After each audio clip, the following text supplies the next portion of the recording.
Hello guys, आज मैं लेके आई हूँ अनएक्सपेक्टेड लक मांगा का चैप्टर 7। आई होप आप सभी को ये वीडियो पसंद आई। चैप्टर की स्टार्टिंग में चीशाओ का बड़ा भाई कह रहा था, मैं डॉक्टर शू के साथ डिनर पर हूँ। तो वो फ़ोन पर कह रहा था, ठीक है मैं बाहर जाता हूँ, मेरे पास बस 20 मिनट हैं। उसके बाद जाते ही डॉक्टर शू कहते हैं, लगता है तुम्हारे भाई का इस प्रोजेक्ट में बिल्कुल भी इंटरेस्ट नहीं है। वो बिल्कुल भी इसमें इन्वेस्ट नहीं करेगा। उसे नहीं लगता कि ये जो प्रोजेक्ट है वो ज़्यादा अच्छा है। जी शाओ कहता है, डॉक्टर शू आपने कहा था कि कुछ देर पहले ही कि आपका अभी मेरिट डिसाइड नहीं हुआ है, सेकंड मेरिट। डॉक्टर शू कहते हैं, हाँ यांग शुई हमेशा ही सेकंड मेरिट पे करने वाला था, पर इस बार उसके एजेंट ने कहा कि अगर ये रोल वो करेगा उस पर नेगेटिव इफ़ेक्ट पड़ेगा। वो रोल उसकी इमेज के लिए अच्छा नहीं है, तो उसने मना कर दिया। जिशाओ कहता है, आपको किस टाइप का एक्टर चाहिए? डॉक्टर शू कहते हैं, यंग और गुड लुकिंग, बस इतना ही बहुत है। आजकल की जो ऑडियंस है वो बस यही सब देखती है। ये सुनकर यांग शो का ख्याल चीशाओ को आता है और वो कहता है, डॉक्टर शू मेरा एक फ्रेंड जो आपने कहा उससे मैच खाता है, पर मैं उसे इतने अच्छे से नहीं जानता। डॉक्टर शू कहते हैं, ओह कोई बड़ी बात नहीं है। जी शाओ तुम्हारे पास उसकी फ़ोटो है, वो दिखाओ मुझे पहले। जी शाओ कहता है, नहीं पर मैं उसके जो फ्रेंड सर्कल में है वो देखता हूँ, उसने कोई फ़ोटो अपलोड की हुई वो फ़ोटोज़ जी शाओ देखता है, जो कि बहुत ही बच्चियों की तरह खींची गई हुई थी और बहुत गंदी ही।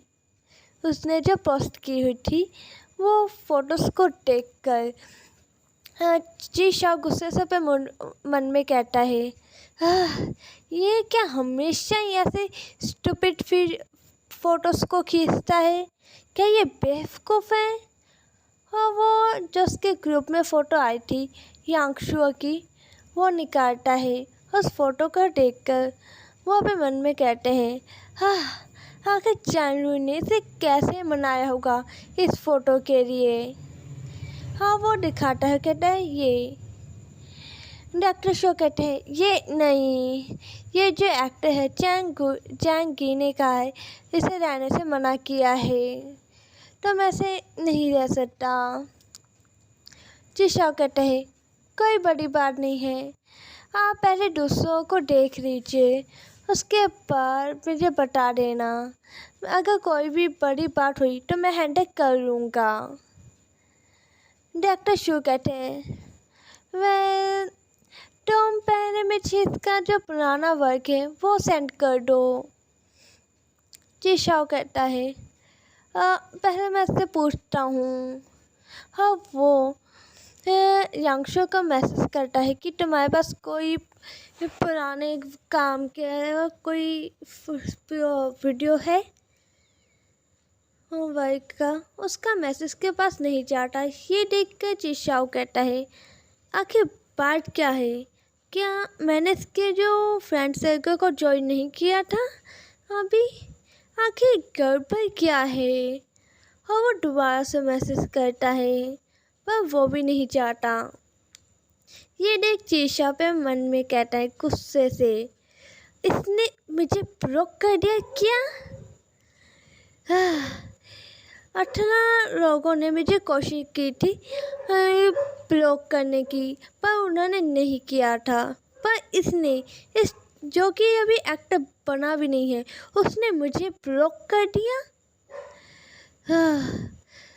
हाँ मुझे अब कोई रानी नहीं है। आखिर क्यों चांदू ने इसे बैन किया होगा? उसके बाद हमें एक बार का सीन दिखाया जाता है, जहाँ पे एक लड़की यांगशो को देते हुए कहती है, इसमें ज़्यादा स्ट्रॉन्ग अल्कोहल नहीं डाली है, तुम इसे आराम से पियो। यांगशो कहता है, थैंक्स।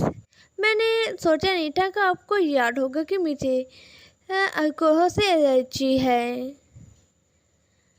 वो लड़की कहती है, वैसे मैंने अभी तुम्हारी कोई भी न्यू मूवी नहीं देखी है।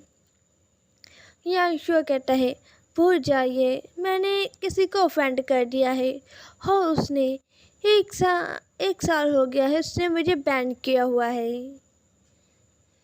वो लड़की कहती है गुस्से से, क्या? ये काफ़ी ज़्यादा ही ख़राब है। आखिर तुमने किसको ऑफेंड कर दिया है? यांगशो कहता है, ओह मेंशन मत कीजिए मिस हांग जिंग। क्या आपके पास अभी भी सिंगर्स की कमी नहीं है? क्या मैं ट्राई कर सकता हूँ? ये टिंग कहती है, हांग जिंग कहती है, सॉरी ये हांग जिंग कहती है, सच में? क्या तुम सच में जा रही हो? यांगशो कहता है, हाँ मुझे अब किसी हो काम को देखना होगा। वैसे भी आपके यहाँ पर जो काफ़ी सारे डायरेक्टर आते रहते हैं, तो मैं अभी भी एक मौका ढूंढना चाहता हूँ एक्ट करने का। हाँ मैं ग्राफिक मॉडलिंग में अच्छा हूँ, मैं वो कर रहा हूँ, पर जो उसके पैसे हैं वो ज़्यादा अच्छे नहीं हैं। हाँ चीटिंग कहती है, जिंग कहती है, पर जो तुम्हारा जो है तुम्हारी परफॉर्मेंस वो इतनी ज़्यादा अच्छी नहीं होगी। सिर्फ सिंग करना ये इससे काम नहीं पड़ेगा। हाँ क्यों ना, क्या तुमने फिल्म में जाने से पहले पोल डांसिंग सीखी थी? जो इससे तुम्हारा जो इंप्रेशन होगा वो बहुत ज़्यादा बढ़ जाएगा। आगे वो कहती है, हांग जिंग कहती है, और वैसे भी अगर तुम ये करोगे तो तुम फर्स्ट लाइन पार के सिंगर बन जाओगे, उसकी मैं पैसे दूँगी तुम्हें। बस तुम्हें ज़्यादा ये डिफ़िकल्ट नहीं है, तुम्हें बस 3 और 4 और 5 जंप मारने होंगे। इससे तुम्हें कुछ मूवी तो मिल ही जाएगी, कोई मूवी तो मिल ही जाएगी। यांगशो पे मन में कहता है, हाँ सिर्फ 4 या 5 जंप मारने होंगे, 4 या 5 मिनट्स के ये जंप मारने होंगे और मुझे हर रात के 300 युआन मिलेंगे। और वो मान जाता है और वो कहता है, थैंक यू मिस हांग जिंग। और हमें दूसरी ओर जीशाओ का घर दिखाया जाता है, जहाँ पर उसका फ़ोन बजता है। वो फ़ोन शुयन का था। जीशाओ फ़ोन उठाता है, कहता है, शुयन आखिर क्या बात है? शुयन कहता है, क्या तुमने जी यांगशो को किसी से मिला दिया है? जीशाओ कहता है, आखिर बात क्या है? हाँ वो अपने मन में कहता है, इसने मुझे उस इनोइंग पर्सन जी यांगशो की स्पीड दोबारा से याद दिला दी है। शुयन कहता है, मैंने उसे आज सुबह ही कॉल किया था और मुझे पता चला कि उसने मुझे ब्लॉक कर दिया है। जीशाओ मुझे बताओ, क्या तुमने उसे वो रिसोर्सेस देने के बाद वो अपना चेहरा बदल रहा है? वो हमें पहचान भी नहीं रहा। उसने जीशाओ सोफे पर लेट कर कहता है, हाँ ये जी यांगशो, सच में ये। जीशाओ लेटते हुए कहते हैं, कहता है ये यांगशो सच में, हाँ इसने अपना दिमाग खो दिया है। मैं तुम्हें बॉर्डर नहीं करना चाहता था। और यहीं पर मेरा चैप्टर एंड होता है।